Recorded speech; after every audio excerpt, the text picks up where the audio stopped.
இப்போ இந்த special team ஆனது வந்து அடையாறுல இருக்கிற இப்போ நம்ம பேசிட்டு இருக்க இந்த நேரத்திலையும் நெல்சன் அவர்கள் 1 மணி நேரத்துக்கு மேல இன்வெஸ்டிகேஷன் போயிட்டு இருக்குது. என்ன விஷயம்னு பார்த்தா அந்த மொட்டை கிருஷ்ணன் சொல்லப்படுறவர் வந்து மோனிஷா அவர்களுடைய இந்த மொட்டை கிருஷ்ணன் இவருடைய மொபைல் நம்பர்ல யார் யாருக்கெல்லாம் இவர் பேசிக்கலான்னு பார்க்கும்போது ஆம்ஸ்ட்ராங் அவர்கள் கொலை வழக்குக்கு கொஞ்ச நாளைக்கு முன்னாடி நிறைய தடவை பல முறை வந்து அவங்க 2 பேருக்கு ஒரு நட்பு பலகாலமாக இருந்திருக்கு. அதில் என்ன சொல்லப்படுறாங்கன்னா ஒரு 75 லட்சம் ரூபாய் வந்து அவருடைய அக்கௌண்ட்டில் இருந்து மொட்டை கிருஷ்ணன் அட்வொகேட் அவருடைய அக்கௌண்ட்டுக்கு போனதாக சொல்லப்படுகிறது. ஆம்ஸ்ட்ராங் அவருடைய கொலை வழக்கில் அந்த முதல் நாள் அந்த அட்வொகேட் நம்ம அந்த ஆற்காடு சுரேஷனுடைய மனைவியெல்லாம் அரெஸ்ட் பண்ணும்போதே நெல்சனையும் மானிட்டர் பண்ணிட்டு இருந்திருப்பாங்க. இதை வந்து மோனிஷா அவர்கள் நிராகரித்திருக்கிறாங்க. அவங்க வந்து ஒரு பப்ளிக்காவே வந்து ஒரு லாயர் நோட்டீஸ் போட்டிருக்காங்க. டு whomsoever with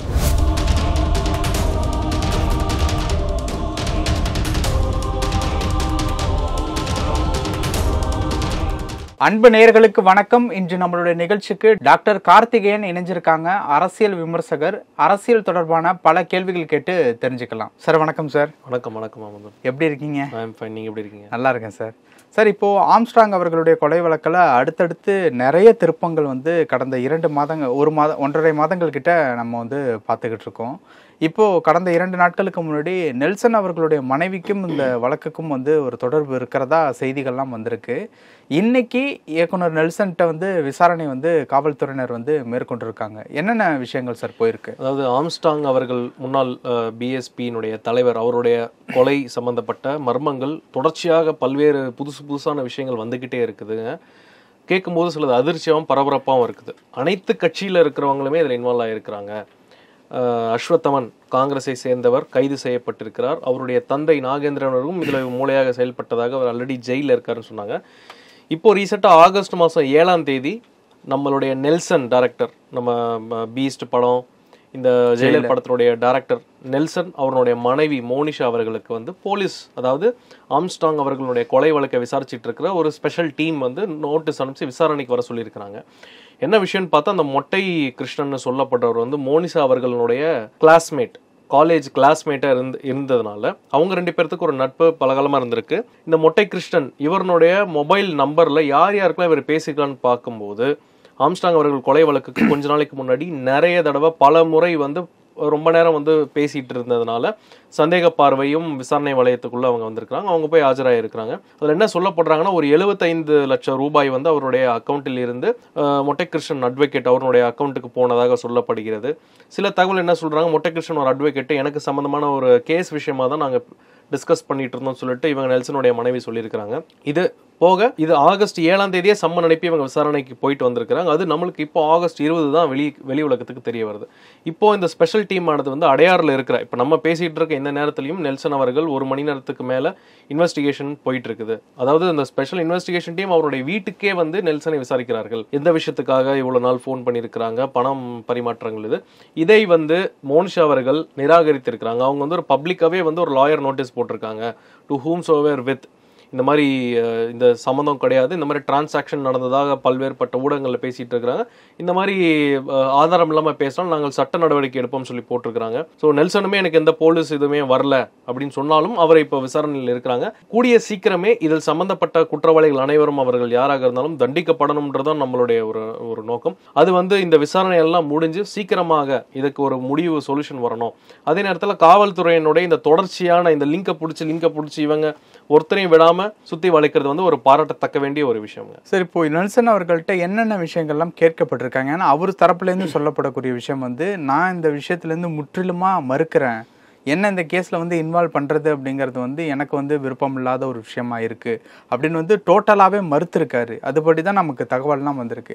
என்னென்ன மாதிரியான விசாரணைகள் அவர்கிட்ட இந்த சிபிஐ ஆகட்டும், அதே நேரத்தில் நம்மளுடைய என்ஃபோர்ஸ்மெண்ட் டைரக்டரேட் ஆகட்டும், இல்லை இந்த ஸ்பெஷல் டீம்ன்றவங்க வந்து ஒரு செட் ஆஃப் கொஷின்ஸ் வச்சிருப்பாங்க. ஒரு கொஷினர் ஒரு 20 கொஷின் வச்சிருப்பாங்க. எல்லாம் ஒன்லைன் கொஷின் தான் இருக்கும். உங்களுக்கு இவரை தெரியுமா தெரியாதா, அதாவது கேட்கறதுக்கு ஜோக்காவும் ஒரு மாதிரி வந்து நகைச்சுவாக இருக்கலாம். பட் இது வந்து ஒரு சைக்காலஜிக்கலாகவும் அந்த குற்றம் சாட்டப்பட்ட சம்பந்தப்பட்டவரையோ இல்ல இந்த சந்தேகப்படக்கூடியவர்களுக்கு வந்து ஒரு சைக்காலஜிக்கலா ஒரு கொஸ்டினர் ஃப்ரேம் பண்ணி அதே கொஸ்டின்ஸை ஒரு 20 நாள் கழிச்சு திரும்பவும் அவர்கிட்டயும் அவர் சம்பந்தப்பட்டவங்கிட்டையும் கேட்பாங்க. ஸோ அப்ப சொன்ன பதிலும் இப்போ தற்சமயத்து சொல்ற பதிலும் அவங்க கூட இருக்கிற உறவினர்கள் சொல்ற பதில் ஒரே மாதிரி இருக்குதா, அதுல சில மைன்யூட்டான சில டீடைலிங் வந்து மிஸ் ஆகுதா? நம்ம இந்த பாபநாசம் படம் பார்த்திருப்போம் இல்லையா, நம்மளுடைய சொன்னோனே எனக்கு அதான் அந்த பாபநாசம் படத்துல வர மாதிரி தான் இவங்க வந்து ஒரு சைக்காலஜிக்கலா தான் இதை அப்ரோச் பண்ணுவாங்க. போலீஸ் வந்து இவங்க வீட்டுக்கு போயிட்டு ஜஸ்ட் ஹை நெல்சன் எப்படி இருக்கிறீங்க, ஒரு காஃபி கொடுங்க, சும்மா அந்த வழியா வந்து பார்த்துட்டு போலான்னு வந்தோம் அப்படின்னு சொல்லிட்டு காஃபி டீ குடிச்சிட்டு ஜென்ரலா வந்திருப்பாங்க.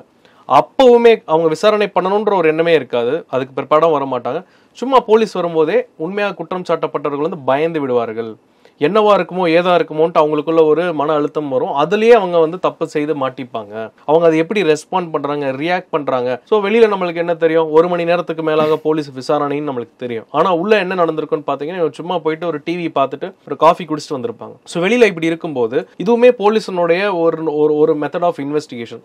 நெல்சன் வந்துட்டு கேஷுவலா இப்போ நெல்சனுக்கு சம்பந்தப்பட்ட வேற யாராவது இருக்கிறாங்க அப்படின்னா அவங்களுமே கூட அலர்ட் ஆகி யார் தப்பிச்சு போறாங்க அவங்களுடைய ஆக்டிவிட்டிஸ். இப்போ நெல்சன் அதாவது மொட்டைகிருஷ்ணனுடைய போன் நம்பர்ல இவ்வளவு நேரம் டயலா இருக்கிறது மோனிஷா நெல்சனுடைய நம்பர்ன்றதுனால இப்ப இங்க போயிருக்காங்க. இப்ப இவருடைய டீடைல்ஸ் கால் லாக் எல்லாத்தையுமே எடுத்து பார்க்கும்போது அது வந்து வேற யாருக்கெல்லாம் இவங்களுக்கு டீடைல்ஸ் இருக்குதோ அவங்களையும் இவங்க ஆல்ரெடி மானிட்டரிங்ல தான் வச்சிருப்பாங்க. இப்போ எப்படி வந்து ஆம்ஸ்ட்ராங்கோட கொலை வழக்குல அந்த முதல் நாள் நம்ம அந்த அட்வொகேட் நம்ம அந்த ஆற்காடு சுரேஷனுடைய மனைவியெல்லாம் அரெஸ்ட் பண்ணும் போதே நெல்சனையும் மானிட்டர் பண்ணிட்டு இருந்திருப்பாங்க. அவர்களையும் விசாரணை ஒரு நோட்டம் விட்டுட்டு இருப்பாங்க. அவங்களுக்கே தெரியாம ஷேடோ வாட்சிங் அப்படின்னுவாங்க. இதெல்லாம் பண்ணிட்டு இருந்திருப்பாங்க. இப்பதான் வந்து விசாரணைக்கு வரணும் கூப்பிடணும் அப்படின்னு லெவலுக்கு வந்திருக்காங்க. இந்த கொஸ்டினர்ஸ் எல்லாம் பாத்தீங்கன்னா ஒரு 20-30 செட் ஆஃப் கொஸ்டின்ஸ். இதுல வந்து உங்களுக்கு இவரை தெரியுமா, எப்படி தெரியும், இதை நீங்க இவ்வளவு நேரம் பேசியிருக்கிறீங்க, எந்த காரணத்துக்காக பேசியிருக்கிறீங்க, அதே நேரத்துல இந்த பணம் டிரான்சாக்ஷன் அவருடைய அக்கௌண்ட்டுக்கு போய் இருக்குதா இல்லையான்றது நம்மளுக்கு தெரியாது. இது ஏன் கொடுத்தீங்க, எதற்காக கொடுத்தீங்க, ஏன் இவ்வளவு அமௌண்ட் கொடுக்குறீங்கன்ற விஷயங்கள் எல்லாமே கண்டிப்பா போலீஸ் விசாரணையில் இதெல்லாம் பண்ணுவாங்க. உண்மையிலேயே அதுக்கு தொடர்பு இருந்தால் அவர்களே வந்து அவங்களோட ரியாக்ஷன்ஸ், இப்போ இந்த பாலிகிராஃப் டெஸ்ட் உண்மை கண்டறியும் டெஸ்ட் எல்லாம் நம்ம சொல்றோம் இல்லையா, நம்மளுடைய பல்ஸ், நம்மளோட muscle twitching and BP changes வச்சு பொய் சொல்றாங்களா உண்மையை சொல்றாங்களான்னு தெரியும். அதே போன்ற போலீஸ்காரங்களுக்கு வந்து ஒருத்தருடைய முகம் பாவனை, அவங்களோட பாடி லாங்குவேஜ், அவங்களுடைய ரியாக்ஷன்ஸ், எப்படி அவங்க வந்து பதட்டமா இருக்கிறாங்களா, ஆங்ஸைட்டி ஆயிடுறாங்களா அப்படின்றத வச்சு அவங்க வந்து கணிச்சிருவாங்க. சார், இப்போ காவல்துறையினர் வந்து அரசாங்கத்துக்கிட்ட கேட்ட ஒரு விஷயம் வந்து எனக்கு வந்து ஒரு 90 நாள் வந்து எங்களுக்கு டைம் கொடுங்க, அதுக்குள்ளே இந்த கேஸை வந்து கரெக்டான முறையில் வந்து நாங்கள் முடிச்சு கொடுத்துட்றோம் அப்படிங்கிற மாதிரி பதில் சொன்னதா சில தகவல்கள்லாம் வந்துகிட்டு இருக்கு. ஆல்மோஸ்ட் இந்த கேஸ் வந்து கிட்டத்தட்ட ஒரு 50வது நாட்களை நோக்கி வந்து நெருங்கிட்டு இருக்கு. ஆல்மோஸ்ட் கரெக்டான திசையில தான் போயிட்டு இருக்கா, ஆல்மோஸ்ட் நெருங்கிட்டாங்களா எப்படி சார்? அதாவதுங்க, விசாரணை ஒரு காவல்துறையோ இல்ல ஒரு சிபிஐயோ இல்ல ஒரு எஃபிஐயோ இல்ல ஒரு என்ஃபோர்ஸ்மெண்ட் டைரக்டரோ எந்த ஒரு விசாரணை நடக்கும்போது அந்த ப்ராசஸ்ல எந்த தகவலுமே கசியக்கூடாது. இப்போ நான் ஒரு இன்வெஸ்டிகேட்டிங் ஆஃபீஸர், நான் வந்து ஒரு இன்ஸ்பெக்டர் ரேங்க்லயோ டிஎஸ்பி ரேங்க்ல இருக்கிறேன், நான் வந்து விசாரிக்கிறேன். எனக்கு இருக்கிற டிரைவர் பிஎஸ்ன்னு சொல்லப்படுற பர்சனல் செக்யூரிட்டி கார்டு, அவரும் ஒரு போலீஸ் கான்ஸ்டபிளா இருப்பார், ஒரு ஏட்டா இருப்பார், அவர்களுக்கு கூட தெரியாத இவங்க எங்க போறாங்க எங்க வராங்க என்ன இன்வெஸ்டிகேஷன் ப்ராசஸ் அவங்களுக்கும் தெரியாம பார்த்துப்பாங்க. ஒரு இன்வெஸ்டிகேஷன் ஆஃபீஸர் கார்ல போறாரு, அவருக்கு கார் ஓட்டுற அந்த ஒரு போலீஸ் அவர் பேசும்போது கார்ல என்ன பேசுறாங்கன்றது தெரியும் இல்லையா, அவர் வந்து மீடியாவுக்கோ இல்ல அவர் நண்பர்கள் கிட்ட விளையாட்டா பேசும்போது கூட அது கசிஞ்சிரும். ரெண்டாவது போலீஸ்காரருக்கு அவங்களுடைய மனைவியோ அவங்க குடும்பத்தார்கிட்ட கூட இதை பத்தி டிஸ்கஸ் பண்ண மாட்டாங்க, ஏன்னா இதை கான்பிடென்ஷியலா வச்சிருக்கணும்.